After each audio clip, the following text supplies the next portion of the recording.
اعوذ باللہ من الشیطان الرجیم وذکر فإن الذکر تنفع المؤمنین۔ آپ نصیحت کرتے رہیں، بے شک نصیحت مومنوں کو فائدہ پہنچاتی ہیں۔ سورۃ الذاریات اس کی آیت نمبر 55۔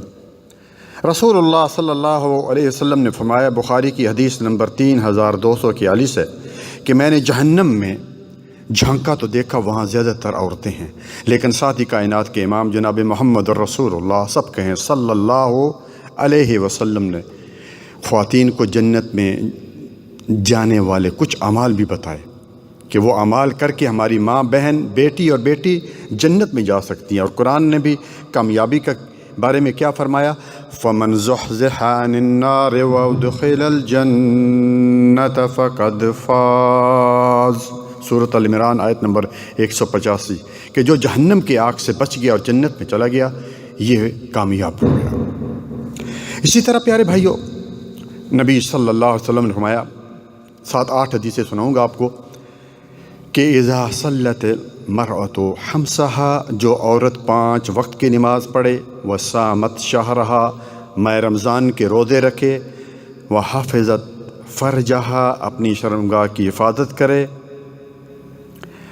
وَأَطَاعَتْ زَوْجَهَا، اور اپنے خاوند کی اطاعت کرے، ٹھیک ہے، اپنی شرمگاہ کی حفاظت کرے، اپنے خاوند کی اطاعت کرے، فَلْتَدْخُلُ مِنْ أَيِّ أَبْوَابِ الْجَنَّةِ شَاءَتْ، تو پھر وہ جنت کے جس دروازے سے داخل ہونا چاہے اندر چلی جائے۔ اللہ اکبر۔ مسند احمد کی روایت ہے 438۔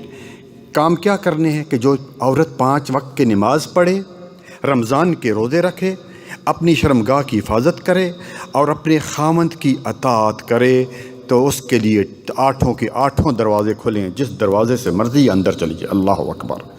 میری پیاری بہنوں، یہ 4 کام آسان سے ہیں، انسان وہ میری بہن کر سکتی ہے۔ صحیح جامع کی روایت، نبی صلی اللہ علیہ وسلم نے فرمایا، کیا میں تمہیں جنت میں جانے والی عورتوں کے بارے میں نہ بتاؤں؟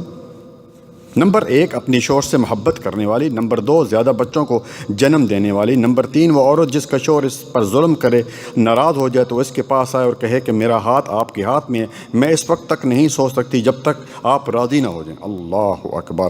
تو یہ بھی عورت جو ہے وہ جنتی ہے۔ اسی طرح نمبر 3 حدیث، اور یہ مسند احمد میں ہے، نبی صلی اللہ علیہ وسلم نے ایک خاتون سے پوچھا کہ تم شادی شدہ ہو؟ عرض کیا جی ہاں۔ آپ نے پھر سوال کیا تو تمہارا اپنے خاوند کے ساتھ کیسا سلوک ہے؟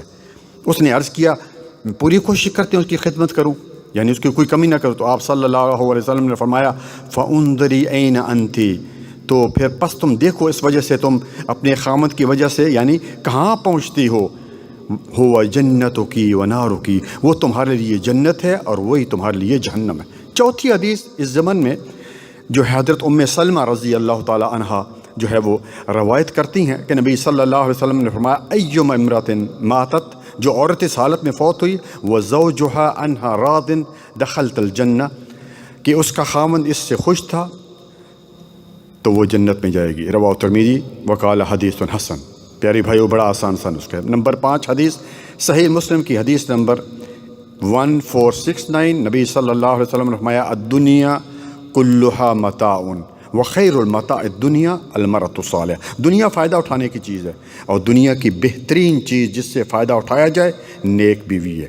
حدیث نمبر 6 سیدنا ابو ہریرہ رضی اللہ تعالیٰ عنہ صحیح مسلم میں روایت کرتے کہ نبی صلی اللہ علیہ وسلم نے فرمایا، جس کے 3 بچے فوت ہو جائیں اور وہ عورت اللہ کی رضا کے لیے صبر کرے تو وہ جنت میں جائے گی۔ ایک عورت نے عرض کیا کہ اگر 2 بچے فوت ہو جائیں؟ فرمایا اگر 2 بچے بھی فوت ہو جائیں تب بھی یہی ثواب ہے، شرط یہ ہے کہ صبر کرے، واویلا نہ کرے، بین نہ کرے، نوحہ نہ کرے۔ ایک عورت نبی صلی اللہ علیہ وسلم کے پاس آئی اور عرض کیا کہ مجھے مرگی کا دورہ پڑتا ہے جس سے میں ننگی ہو جاتی، آپ میرے لیے اللہ سے دعا کریں۔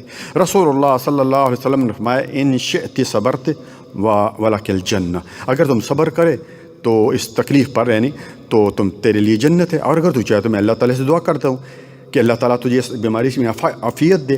عورت نے کہا میں صبر کروں گی۔ آپ صلی اللہ علیہ وسلم نے اس عورت کے لیے پھر دعا کر دی، اور یعنی اور پھر اس عورت نے یہ کہا کہ آپ یہ دعا کریں کہ میں ننگی نہ ہوا کروں، چنانچہ آپ صلی اللہ علیہ وسلم نے اس کے لیے دعا کر دی۔ متفق علیہ۔ کتنی عظیم خواتین تھیں، تکلیف جو ہے وہ برداشت کر لی، لیکن جو ہے وہ جنت میں جانے کا جو ہے وہ نہیں چھوڑا۔ اسی طرح پیارے بھائی اور قابل احترام بہنوں، ہمسایہ سے حسن سلوک کرنے والی یہ بھی عورت جو ہے وہ جنت میں جائے گی۔ مسند احمد میں یہ حدیث موجود ہے، ایک شخص نے نبی صلی اللہ علیہ وسلم سے عرض کیا، فلاں عورت دن کو روزے رکھتی ہے اور رات کو تہجد پڑھتی ہے لیکن ہمسایوں کو اذیت پہنچاتی ہے، تکلیف پہنچاتی ہے۔ آپ صلی اللہ علیہ وسلم فرمایا ہی فی الجنہ، یہ جہنمی ہے۔ پھر عرض کیا ایک دوسری عورت جو صرف فرض نماز پڑھتی ہے اور پنیر کے ٹکڑے وغیرہ صدقہ کرتی ہے لیکن ہمسایوں کو تکلیف نہیں پہنچاتی، فرمایا ہی فی الجنہ، یہ جنتی ہے۔ اللہ اکبر۔ تو آگے چلتے ہیں، لیکن پیاری بہنوں اس سے پہلے کہ میں ایک دو حدیث اور سناؤں، ان حدیث کے عمل کرنے سے پہلے میری بہن عقیدہ صحیح ہونا چاہیے، شرک نہ ہو، کیونکہ اگر شرک موجود ہے تو اس عورت یا مرد کا کوئی عمل اللہ تعالیٰ کے یہاں قبول نہیں ہوتا، کیونکہ اللہ تعالیٰ نے فیصلہ کر دیا ان اللہ لا یغفر ان یشرک بہ ویغفر ما دون ذلک لمن یشاء، سورۃ النساء آیت نمبر 48۔ اللہ پر توکل، اللہ پر بھروسہ، اللہ پر یقین ہوگا تب یہ بنے گا۔ یہ نہیں کہ شادی کے 2 سال گزرے اور اولاد نہیں ہوئی تو کسی پڑوسن نے کان میں ڈال دیا فلاں مزار و دربار پر جو ہے وہ یا خانقاہ پر جا کر جھاڑو دیا ہو، یا یہ تعویذ باندھ لو، یا فلاں دربار پر ایک درخت ہے اس کے نیچے جھولی پھیلاؤ، بیر گرا تو بیٹا اور پتا گرا تو بیٹی ہوگی۔ انا للہ و انا الیہ راجعون۔ یہ تمام عقیدہ توحید کے خلاف باتیں میرے بھائیوں اور میری بہنوں۔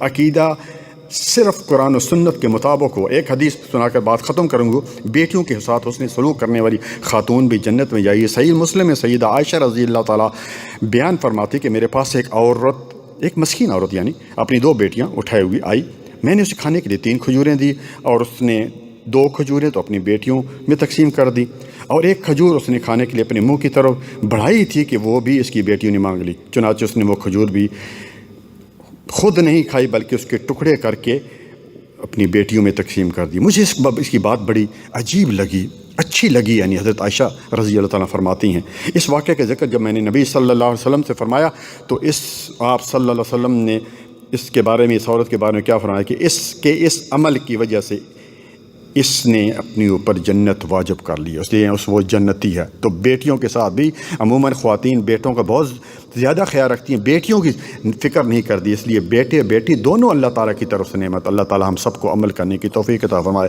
وجزاکم اللہ خیر، والسلام علیکم۔